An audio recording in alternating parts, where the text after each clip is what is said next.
지금까지 제가 그 죽음학에 관해서 몇 차례 이야기를 해오고 있는데, 에, 오늘은 죽음에 따른 어떤 그런 상실과 비탄, 그리고 애도라고 하는 측면에서 한번 생각을 같이 해보려고 합니다. 일본의 이제 야나다라고 하는 그 학자가 그 희생이라고 하는 책에서 어, 우리는 다양한 방식으로 그 죽음을 생각할 수 있는데, 자신과의 관계에서 1인칭, 2인칭, 3인칭으로 나누어서 생각할 수 있다. 이렇게 이야기를 썼더라고요. 근데 여기서 이제 보면 그 1인칭이라고 하는 죽음은 나의 죽음을 이야기하는 거겠죠. 그래서 자기 자신에 대한 어떤 죽음이라고 하는 것은 어떤 죽음을 의미하는 것인지 그런 걸 한번 생각하게 하고, 또 자신은 어떤 죽음을 원하는지 그 자기 의사를 결정하는 것, 이런 것이 이제 중요하다고 이야기를 할 수 있습니다. 지금까지 우리는 이제 그 이야기를 중심으로 이야기를 해왔는데, 그러면 이제 2인칭의 죽음이라는 거, 이거는 우리가 이제 배우자라든지 부모라든지 자식이라든지 아니면 그 친한 친구들, 이렇게 자신에게 의미가 있는 어떤 그런 다른 사람, 음, 다시 말해서 어떤 그 당신의 죽음, 이런 것을 의미한다고 이야기를 할 수 있겠어요. 그래서 오랫동안 그 삶을 함께 해온 그런 그 세상에 둘도 없는 그런 사람이 죽어갈 때 혹은 죽었을 때 나는 어떻게 대처해야 하고, 또 그것을 생각하지 않을 수 없는 거잖아요. 그래서 에, 그것을 생각할 때에 이제 우리가 이제 정말 그 슬프고 괴로운 어떤 그런 시련에 직면하게 되는 그런 것을 이제 2인칭 죽음이라고 이야기를 할 수 있을 것 같아요. 뭐 이야기가 나온 김에 그 3인칭의 죽음이라고 하는 것은 어떤 의미에서는 이제 그 인칭되면서 그대로 그녀 또는 그 사람 아니면 인간들 어떤 그 제3자의 입장에서 그 냉정하게 볼 수 있는 그런 죽음이 아닌가. 그러니까 뭐 전쟁에 의한 죽음이라든지 우리가 뉴스에서 날마다 보는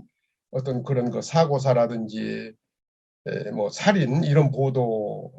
뭐 이것이 이제 우리 뭐 이게 어떤 가슴 아플 수는 있지만 현재 우리 생활에 그렇게 크게 지장을 초래하는 그런 일은 이제 드문 거 아닌가 이런 생각을 해요. 그래서 오늘은 그 나와의 관계에서 그 2인칭의 그 죽음으로 어떤 사랑하는 사람을 잃고 그 죽음과 함께 그걸 떠나보낸 사람이 이제 우리가 직면하게 되는 어떤 경험, 이런 것들을 살펴보는 그런 시간을 가지려고 합니다. 이제 우리가 그 그야말로 이제 사랑하는 사람이 죽음으로써 남겨진 사람, 그 사람들이 겪게 되는 어떤 그런 경험과 그 상태, 이런 것들을 이제 이야기할 때 많은 용어들이 있습니다. 그러나 죽음학에서 주로 이야기가 되는 것이 오늘 이야기하려고 하는 어떤 상실, 비탄, 애도 이런 것인데, 우리가 이제 이 상실, 비탄, 애도를 같이 이야기한다고 하는 것은 그 어떤 상실과 어떤 죽음을 경험한 한 인간의 그 아픔과 고통에 대해서 우리가 어떻게 대처해야 하고 그 해결해 나갈 수 있는지 그 대처 방법을 우리가 한번 생각해 보는 그런 것이라고 생각이 듭니다. 그래서 다시 말해서 스스로 일어설 힘을 기르고 또 슬픔에 빠진 이웃에게 진정하고 적절한 그런 도움의 손길을 내밀어서 슬픔으로부터 회생할 수 있도록 이렇게 돕기 위한 것이다. 그런 의미에서 오늘의 이야기들을 같이 생각해 보는 것이다. 이렇게 이제 생각을 합니다. 그 이제 물론 이제 이 상실이라고 이제 우리가 이야기를 할 때 이거를 이제 어떤 사람이나 사물과의 관계가 끊어지는 이런 관계를 하는데, 그러니까 이제 이 상실을 보면 뭐 이 상실 중에서도 이제 가장 큰 상실을 우리가 사별이라고 이야기할 수 있는데, 이 사별 말고도 어떤 뭐 재산상의 수입이라든지 아니면 뭐 절교라든지 뭐 이혼, 뭐 또 뭐 어떤 무슨 치매 같은 거 이런 것도 그 상실이라고도 볼 수 있고, 노화라든지 질병, 아니면 또 실직이나 뭐 은퇴, 또 이사라든지 뭐 전직 이런 것들도 어떤 의미에서는 이제 뭐 상실 개념에 이제 포함될 수가 있는 것인데, 어쨌든 우리는 지금 이제 사람의 어떤 사랑하는 사람의 죽음 이 입장에서 생각할 때에 이제 지금 여기서 상실 중 가장 큰 상실이라고 하는 것이 이렇게 사별이라고 이야기를 했는데, 이것에 대해서 이제 그 한번 거기에서 오는 반응 이런 것들을 오늘 살펴보려고 하는 것이죠. 그래서 이제 사벌이라고 하는 것은 그 죽음에 의해서 사랑하는 사람과 어떤 사랑하는 사람이나 어떤 사물과의 상실을 경험하는 어떤 개인적인 그런 객관적인 그런 어떤 상황, 이것을 이야기하는 것이라고 이야기되어집니다. 그런데 여기서 오는 이제 그 영향이라고 할까, 어떤 그 반응으로서 이제 비탄을 이야기하게 되는데, 이제 우리말에서는 뭐 사람의 그 뭐라 그럴까, 사별이라고 하는 것이 이제 사랑하는 사람이 죽어서 이별하는 것을 이야기하는데, 그 어떤 의미에서는 이제 그것들이 주는 어떤 그 뭐라 그럴까, 그 상황 변화, 그러니까 어떤 지위의 변화 뭐 이런 것으로 이야기되어질 때 되어질 수 있죠. 그러니까 되어지는 것이 아니라 결과가 그렇죠. 예를 들어 부모가 죽은 아이는 고아가 되고, 또 남편이 죽은 사람은 미망인이 되고, 이처럼 여도 사별 자체가 어떤 객관적인 사실이지만은 이에 따른 어떤 사회적 고립이나 어떤 취약성 이런 것도 남게 된다는 이런 생각을 해봅니다. 그래서 이제 이 비탄이라고 하는 것이 어떤 상실에 대한 반응으로서 어떤 상실이나 어떤 사별을 이제 우리가 겪을 때 그 일어날 수 있는 그런 어떤 슬픔이나 분노, 또는 뭐 죄의식, 혼란, 뭐 이런 감정을 이제 우리가 이야기한다고 볼 수가 있는데, 이 비탄 경험이라고 하는 것은 뭐 스트레스 요인으로 작용하기도 하고, 또 그것이 이제 남겨진 사람들에게 어떤 정신적 또는 신체적, 뭐 특히 뭐 우울증이라든지 뭐 질병에 걸릴 그 위험성도 역시 이제 증가되는 이런 현상을 이제 그런 현상을 이제 우리가 볼 수가 있는데, 그러니까 이런 신체적, 인지적, 정서적, 어떤 사회적, 행동적 그런 이런 반응들에 대해서 다양한 각도로 우리가 이해를 해야 할 거다, 이런 생각을 하게 됩니다. 그래서 이제 이 비탄의 어떤 반응으로는 어떤 그러니까 이런 그 죽음 앞에 섰을 때 이제 뭐 오는 어떤 그런 상실에 대한 어떤 반응으로서의 어떤 비탄 이런 걸 이야기할 때 우리가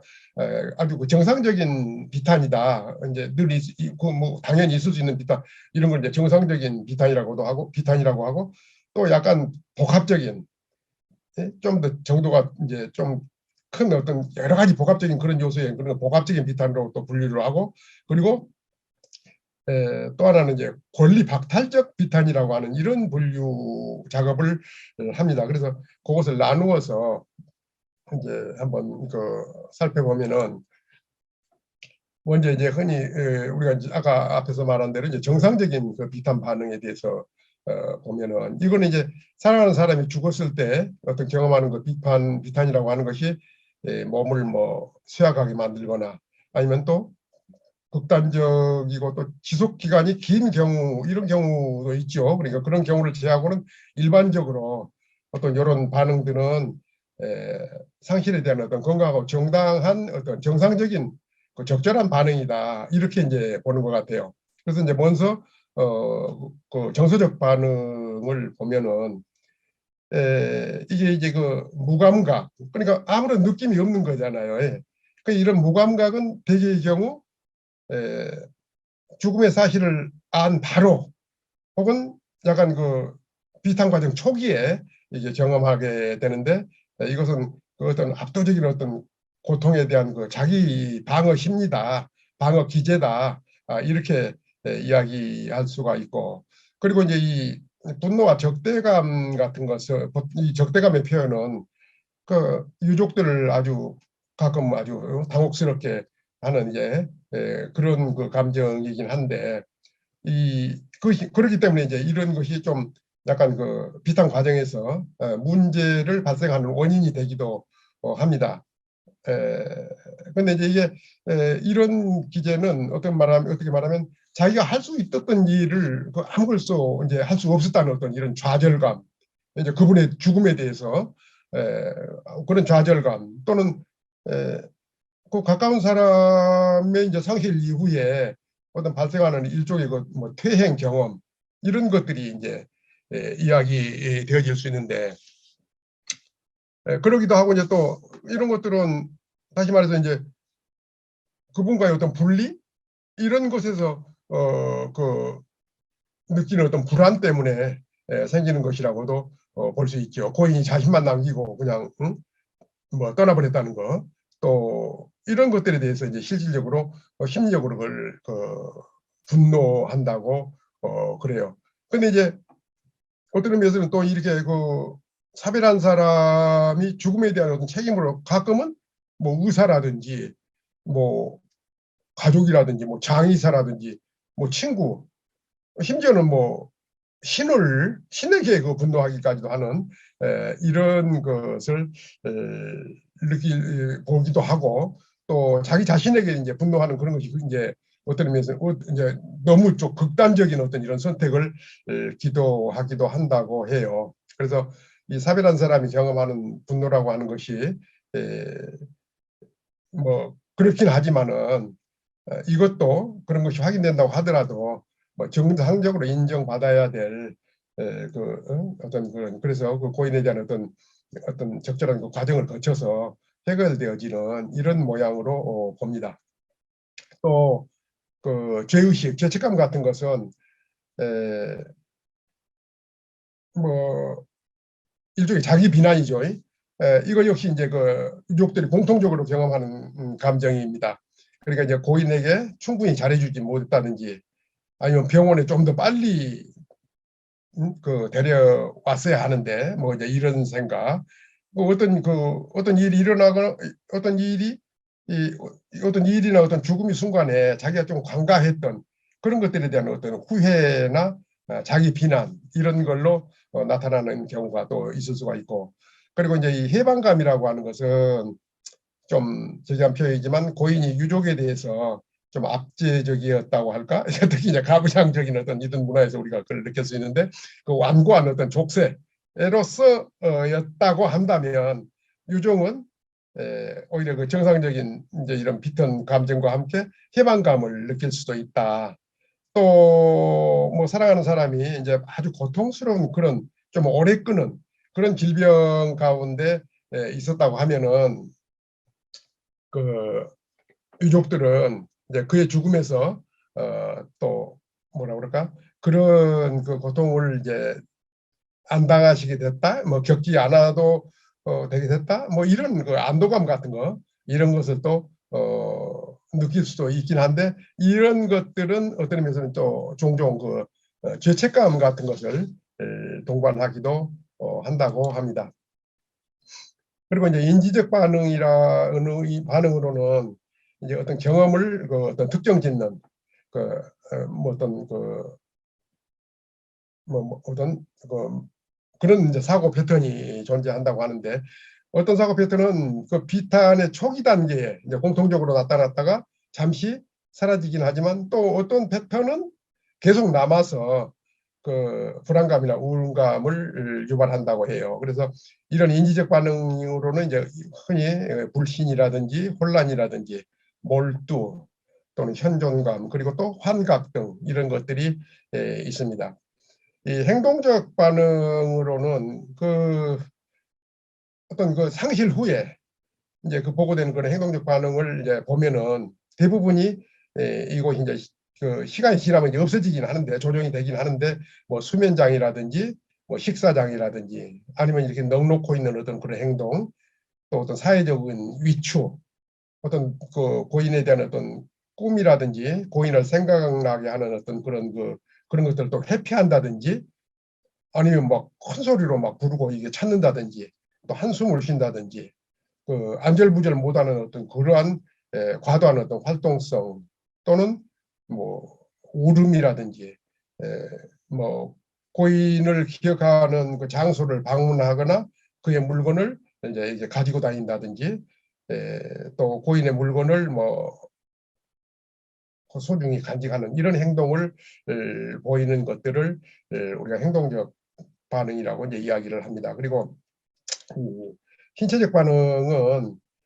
사랑하는 사람이 죽음으로 이제 상실한 그런 사람은 격심한 어떤 그 비탄 반응에 의해서 신체적인 이상을 자각하기는 하지만 이제 그 혼란과 슬픔의 와중에서 이런 신체적 반응을 간과하기가 이제 쉬운데 일반적으로 보고되는 신체적 반응이 이제 위장의 어떤 공복감, 또 가슴이 죄는 느낌, 또는 목구멍이 죄는 느낌, 아니면 소음에 지나치게 민감하다든지 어떤 자아감이 없는 그런 느낌, 또 숨이 찬다든지 또는 짧은 그 호흡 같은 거, 또 근육 약화, 뭐 이런 것도 또 뭐 에너지의 어떤 부족이라든지 뭐 또 입안이 이렇게 마른다든지 이런 그 느낌들을 들 수가 있습니다. 물론 이제 자신과 고인 환경에 대해서 이제 태도 변화라든지 영적 반응 이런 것도 이제 들 수가 있는데 어떻든 그 이상에서 이제 우리가 살펴본 것처럼 사별한 사람은 어떤 상실과 관련해서 어떤 다양한 그런 행동과 경험을 나타내게 되는데 한 사람이 이거를 뭐 모두가 이런 반응을 경험하는 것은 물론 아니죠. 그래서 이 사별한 사람을 돕는 위치에 있는 이제 그 약간 그 뭐 사이콜로지라든지 이런 그 죽음 교육 전문가라든지 이런 사람들 쪽에서는 이런 그 다양한 지금 이야기한 이런 다양한 이런 그 비탄 반응을 이런 그 범주에 들어가는 이런 비탄 반응을 잘 이해하고 그리고 그 자신의 비탄 반응이 혹시 이게 병적인 행동이 아닌가 이런 분들에게 그런 걸 걱정하지 않겠어요? 그래 이제 이런 걱정하는 사람들을 그 안심시켜주고 이제 어떤 그것이 그분들이 그런 어떤 건강한 비탄 반응을 그 완수할 수 있도록 이렇게 도울 수 있어야 된다고 생각을 합니다. 그리고 이제 약간 이제 좀 복합적인 건데 이런 비탄 반응들을 우리가 들 수 있습니다. 그러니까 이 저기서 지금 앞에 이제 어떤 면에서는 이제 비정상적인 이제 복합 반응을 이야기할 때 어떤 뭐 비정상적인 이런 반응이다 이렇게도 이제 이야기를 하는데 그걸 뭐 이제 뭐 병적인 비탄 또는 뭐 해결되지 못한 비탄, 뭐 복잡한 비탄, 뭐 만성적 비탄, 뭐 연기된 비탄, 뭐 과장된 비탄 이런 식으로 이제 다양하게 이름을 하는데 이것이 질병이 아니라는 의미에서 이거를 그 복합적 비탄이라고 이렇게 이야기를 합니다. 그래서 그 형태로는 이 만성적 비탄은 그 고인이 죽은 후에 그 몇 년이 지나도록 사별한 사람이 이제 고인을 계속 그리워하고 그리고 슬퍼한다든지 그래서 그 비탄의 기간이 지나치게 이제 길고 또 이제 끝나지 않아서 자기 어떤 일상적인 삶으로의 복귀를 못하는 이런 비탄을 우리가 이제 만성적 비탄이라고 이야기를 합니다. 이 만성적 비탄은 그 고인이 그 예고 없이 이제 갑자기 죽었다든지 뭐 사고사라든지 아니면 그 죽음에 의해서 이제 어떤 고통스러운 그런 관계가 끝났을 때 이런 때 이제 그 유족들이 또 어떤 면에서는 또그 고인에게 지나치게 의존적이었던 경우라든지 이런 때에 이제 그 유족들에게 나타나기 쉬운 이런 현상이라고 볼 수가 있겠지요. 그리고 이제 이 지연적 비탄이라고 하는 것은 상실의 순간에 비탄이 그 금지돼 있거나 억압돼 가지고 영지돼 있어서 그 이제 표현하지 않고 있다가 어떤 나중에 어떤 상실이나 어떤 다른 사건이 계기가 돼서 과도한 그런 그 강도의 비탄 반응 이런 걸로 나타나는 이런 것을 이제 지연적 비탄이라고 합니다. 이제 이 과장된 비탄이라고 하는 것은 앞에서 말하는 어떤 그런 그 정상적인 비탄 반응을 지나치게 어떤 또 격렬하게 이제 경험을 하면서 뭐 어떻게 반응해야 될지 모를 정도로 그 정서적으로 이제 많이 그 압도되거나 이제 부적응적인 이런 행동을 보이는 경우를 이제 과장된 비탄 반응이라고 이야기를 하고, 또 이제 은닉된 비탄 반응, 이것은 어떤 그 죽음과 관련된 감정을 그걸 차단하면은 그것이 다른 영역으로 이제 이렇게 반사가 돼가지고 어떤 신체적, 심리적 장애가 이제 나타나게 된다고 그래요. 그래서 사비란 사람은 자신을 괴롭히는 어떤 그런 증상이나 행동을 그 경험을 하고 있지만 그것이 이제 그 상실과 관련이 되었다고 하는 것을 잘 알아차리지 못한 경우가 있다고 그래요. 그래서 이런 그 뭐랄까 비정서적 증상으로 이렇게 변장해서 나타나는 이런 경우를 이야기를 하고, 이제 그것이 이제 은닉된 비탄이죠. 그래서 이런 그 복합적인 비탄 반응을 그 이야기를 할 수가 있고, 또 이 권리 박탈적 비탄이라고 해서 어떤 그 이 권리 박탈적 비탄이라고 하는 것은 공공연하게 뭐 인정되고 또 공적으로 이것이 애도되거나 사회적으로 지원받지 못하는 경우, 에, 그것이 이제 그렇게 그 애도를 할 수 없는 이런 상실이 일어났을 때 이제 사람들이 흔히 이제 경험하는 이제 이 비탄 반응을 이야기하는데, 어떤 이 상실의 이제 중요성이 어떤 사회적으로 인정되지 않을 때, 또 그 사회가 그 사람의 비탄과 애도를 경험할 어떤 자격을 가진 사람으로 인정하지 않을 때, 그러니까 이제 뭐 임신 중 어떤 사망이라든지 아니면 어떤 선택적 그 낙태 같은 경우, 또 뭐 애완동물의 죽음 같은 거, 그리고 이제 또 이 뭐라 그럴까 애도에서 제외되는 경우가 있는데, 어린아이들이라든지 또 아주 늙은 그 나이 드신 분이라든지 아니면 정신적 장애, 또 장애우 이런 사람들은 아예 거기에 이제 예를 들어 의식 같은 데 참여하지도 못하게 하는 못하는 이런 경우가 있는데, 이런 것들을 이제 우리가 권리 박탈적 이제 비탄이다 이렇게 이야기를 합니다. 이제 이런 그 앞에서 이야기한 그런 비탄 반응에 대해서 이 비탄 상담의 이제 어떤 가이드라인을 이야기할 수가 있는데, 먼저 유가족이 상실감을 실현할 수 있도록, 또 감정들을 확인하고 경험할 수 있도록, 그리고 고인 없이 살아갈 수 있도록, 또 삶의 의미를 발견할 수 있도록 고인에 대한 어떤 감정적 이탈을 돕고, 또 슬퍼할 시간을 주는 거.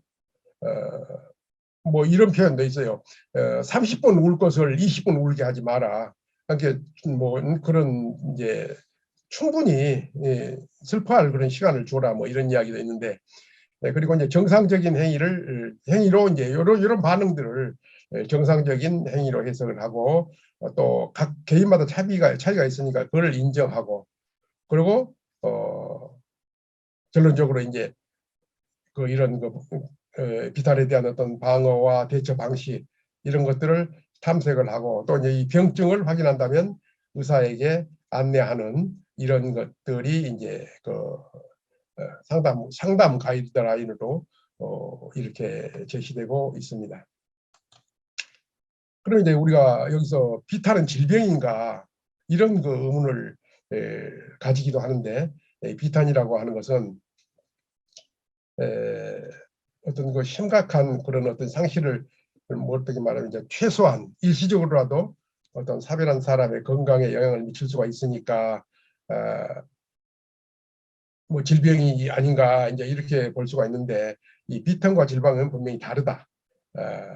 그 비탄은 어떤 일종의 어떤 일상적인 삶에 대한 어떤 불편함, 이런 것이다. 그래서 비타는 어떤 상실에 대한 건강한 반응이지만은 또 그런 임상적 우울증이라든지 이런 것은 질병이다. 그래서 이제 이 우리가 비탄이라고 하는 것은 자존감의 상실까지를 범하지 않는 그야말로 어떤 그 상실의 경우 느낄 수 있는 극히 정상적인 이제 이런 그 반응이다. 이렇게 이해를 할 필요가 있다는 이야기입니다. 이제 여기서 그 슬픔에 대한 강도와 기간이라고 해서 그러니까 이제 이런 것에 따라 다른 거죠. 어떤 결핍된 사회적 지지가 있다든지 이전에 정신적 질환 병력이 있다든지 아니면 예상치 못한 죽음이란 이런 것들은 훨씬 더 강도와 기간이 길다고 이제 우리가 볼 수가 있고 이제 마지막으로 이 애도라고 하는 이야기를 하겠는데 그러니까 우리가 이런 이제 상실에 따른 이제 비탄 과정 그리고 이제 그것들을 뭐랄까 추스려야 한다고 할까 이제 이런 의미에서 그 애도라고 하는 것이 여기서 이야기한 것처럼 상실과 어떤 비탄과 함께 살아가거나 또는 그 대처하기 위한 어떤 심리적인 과정이라고 이야기를 할 수가 있는데 여기에 이제 흔히 그 학문적으로는 뭐 애도 작업이라고 이런 표현도 씁니다. 그래서 그 또 그렇게 되면 이제 그 애도의 규명이나 이제 또 애도의 어떤 과업 이론 이런 것들을 이야기하고 있는데 이런 학문적인 설명은 여기서는 피하기로 하고 그 우선 한두 가지만 이야기를 소개를 하면 그 워드이라는 사람이 이야기한 건데 애도의 그 네 가지 과업이라는 것이 있습니다. 그래서 이 우리가 어떤 상실의 현실을 받아들이고 그리고 상실의 고통을 처리하고 고인이 없는 환경에 적응하고 또 새로운 삶을 시작하면서 고인과의 지속적인 그 관계를 찾는 이런 작업이 이제 필요하다고 합니다. 또 그 란도라는 사람의 애도의 6가지 R을 이야기하는데 이게 이제 영어 단어로 전부 이제 R로 시작하는 것이어서 이런 표현을 쓰는데 먼저 그 상실을 인정하고 또 죽음을 인지하고 그리고 이별에 대한 이제 그 이별에 반응을 하고 그리고 고인을 기억하고 오래된 애착을 포기하고 새로운 사회로 이동하기 위해서 어떤 재조정 작업 그리고 삶의 에너지를 투입하는 이런 것들을 여기서 이제 들고 있습니다. 그리고 이제 일반적인 애도 기간으로 우리가 이야기 되어졌는데 이건 뭐 누구에게나 똑같을 수는 없는데 흔히 이제 그 보고되어진 이런 자료를 통해서 상실 초기에 보통 1, 2주 또는 2, 3주 사이에 어떤 격렬한 그런 비타는 시간을 가진다고 해요. 그리고 사별 후 2, 3개월이 지나야 이제 혼란에서 벗어나서 현실을 자각하게 된다. 그리고 이제 8개월에서 10개월 정도면 정상적인 삶으로 돌아온다고 합니다. 근데 이제 배우자의 사별은 2, 3년, 부모의 사별은 뭐 수개월에서 수년이 걸린다고 해요. 또 이제 자녀의 사별은 뭐 한 4, 5년 정도 뭐로도 보기를 하지만 이제 평생 갈 수도 있겠죠. 물론 뭐 가슴에 묻은 자녀가 그렇게 쉽게 잊혀질 수가 없는 것이겠죠. 일반 성인은 보통 13개월에서 대략 3년 정도, 노인은 5년, 뭐 이런 거지 이런 이제 표현이 뭐 유용한 것인지는 모르겠는데 어떻든 그리고 이제 이 슬픔이라고 하는 것은 이제 파도를 타고 이런 기간이 이제 평균적인 것일 뿐 지금 이야기한 것처럼 우리 각자의 자신의 시간표에 따라서 어떤 슬픔의 여정을 갖는다고 이제 이렇게 표현을 하고 있습니다. 이제 그러면 애도의 끝은 어디인가? 이 평정심을 되찾고 그리고 또 건강한 방식으로 삶 속에 기능할 수 있는 이런 능력을 갖춰서 이제 가질 때 또 세상에 대해서 이제 재학습하는 이런 체제를 만들 수 있을 때 또 새로운 어떤 일상성 발달 이런 데 적응해 갈 때 또 삶의 의미를 자기가 재구축해 갈 수 있을 때 그러니까 이런 그 삶의 의미의 재구축이라고 하는 것은 유족이 그 회복 단계인 애도의 이제 마지막 국면을 마쳤을 때 또 애도의 과업이 이제 달성됐을 때, 또 치료적 관점에서 고인을 고통 없이 떠올릴 수 있을 때, 또 유족이 자신의 감정을 자신의 인생이나 상황에 재투입할 수 있을 때를 애도의 끝으로 이제 보고 있습니다. 이제 어떤 도움을 주는 입장에서 이런 표현을 하고 있어요. 사별한 사람을 위해서 거기 항시 함께 있겠다고 하는 그 약속이나 말, 또는 가장 중요한 것은 그들의 심정과 고통에 대해서 연대하고 공감하는 것.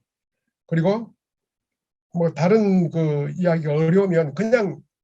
옆에 있어주는 그것만으로도 엄청 중요하다고 합니다. 그리고 늘 안부를 물어주고 도움이 손길을 내밀고, 그리고 이제 기본적인 생활이 유지되도록 구체적인 그 도움을, 경제적인 거라든지 이런 구체적인 도움을 주고, 또 사별자의 말과 마음에 온전히 귀를 기울이고, 또 고인의 이름을 부르거나 언급하는 일을 주저하지 말고, 그리고 언제나 든든한 그 지원자, 격려자로 곁에 있어 주라고 이야기를